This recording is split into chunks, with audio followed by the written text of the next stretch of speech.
Hello guys, today I am going to introduce a new formula switch which is used in replacement of ifs formula. With the help of this formula, we learn to manage loan to outstanding positions, that which loan is overdue, due and not due.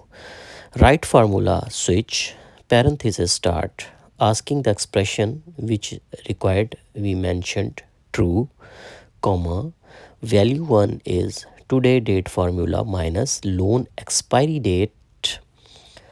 If greater than 90, then result is overdue, comma, similarly again value 2 today formula minus loan expiry date is equal to 90, then the result is due, otherwise the result not due. This is the simple expression we use and we got our result as you see in the video. Bam, we done it, and now we have maintained our portfolio, and our portfolio can easily be managed with the help of this simple formula. Please subscribe my channel and give comments how did you like it. Thank you for watching.